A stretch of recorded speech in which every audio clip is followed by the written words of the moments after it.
Greetings and God's peace be with you. My name is Kristofer Lindh-Payne, and I'm one of the co-rectors at St. Francis Episcopal Parish and Community Center.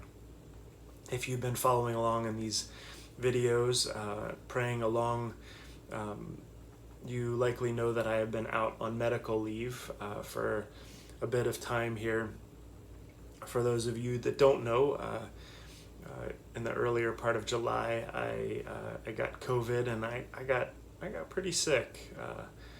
And then I thought I had recovered and thought I was doing a lot better, and then things got a lot worse. And so I am glad to be doing a whole lot better. I'm still pretty far from 100%. And while my medical leave continues for this week, I'm trying to just ease in and find ways of reconnecting with you all. But I'm grateful for the prayers that you all have sent my way. In the space that I'm recording, I'm in my home office. It's also a spare bedroom in our house, and I get to spend way more time than I would have wanted to in this room in this month at different intervals. It felt like that was the only place that I could go, at least early on, just to try to keep my family. Hopefully, at that point, it was just a hope from getting COVID as well. But, you know, if you've ever spent a significant amount of time in a space, you realize some things about the space. So I've tried to, as I started to feel better, tried to reorder that space to be able to just ground me differently. This time has been a time of rest and recovery, of retreat, and it's been powerful to feel the ways God working, healing in body, mind, and spirit. But the openings that have been coming in my spiritual life have been a real gift, even in the midst of lots of challenges and hardship. I wonder for you what prayer is looking like these days. You've heard me talk about that a little bit this month as I've reflected on healing prayer and this journey.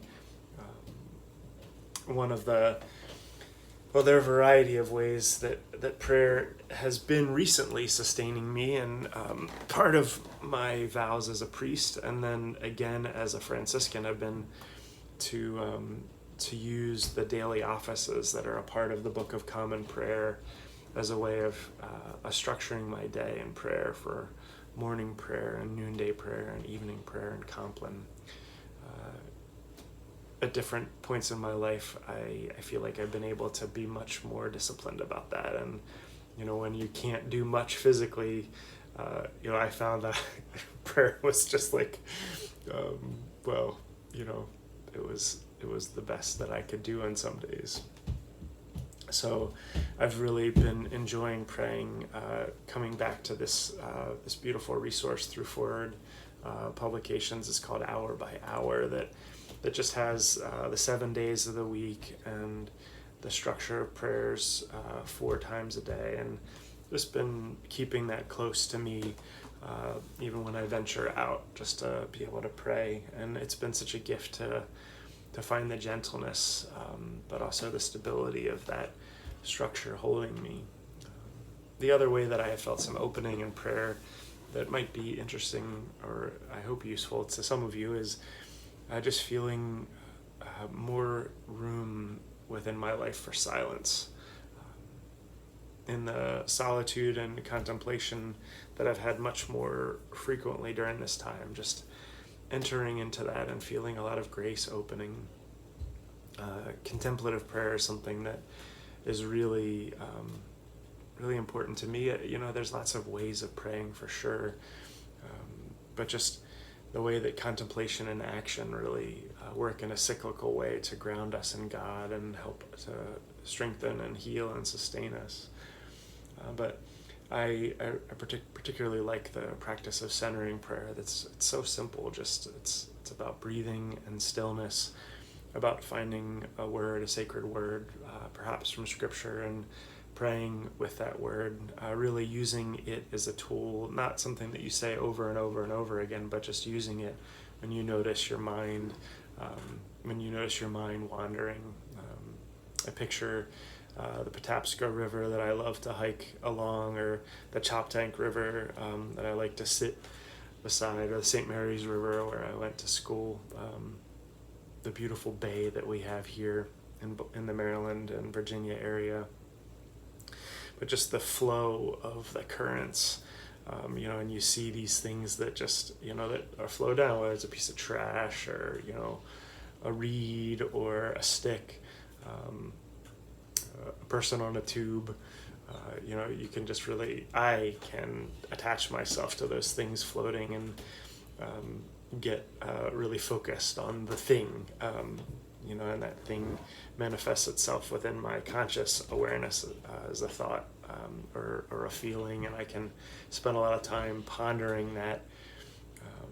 But the centering prayer practice is about, when you become aware of those things and your focus on them, to return to the Word, and to return to that flow, the current of God's love that is just moving us along in life.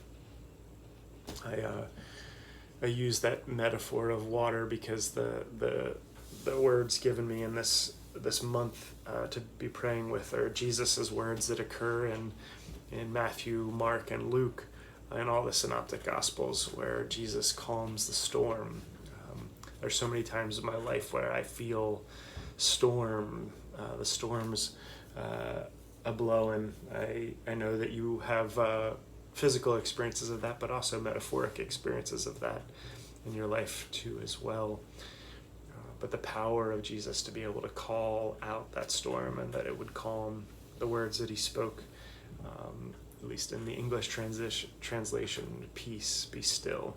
So those words given to me remind me of how Jesus spoke those to the storm and in the presence of the disciples. And so I've been using those words this month just when I feel myself just feeling worried or frustrated or anxious, or even excited and hopeful, like just coming back to that word, peace, be still,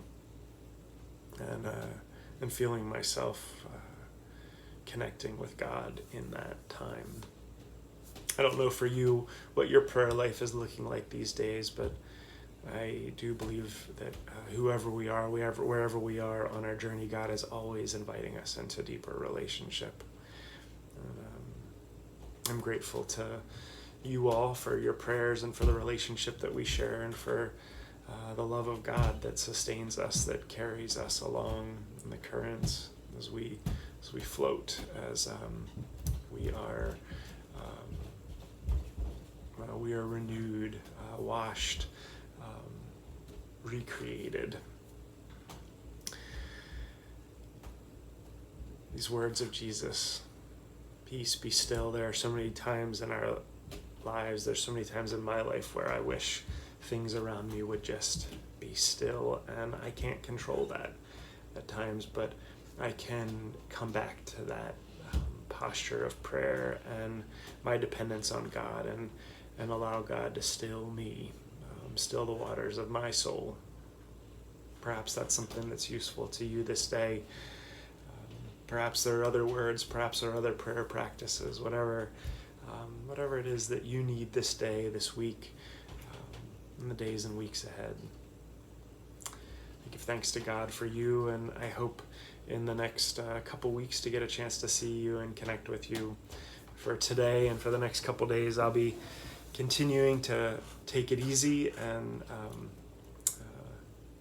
while I might imagine myself in a tube floating slowly now, I look forward to be in a kayak or a paddleboard, making my way down swifter flowing waters with you soon.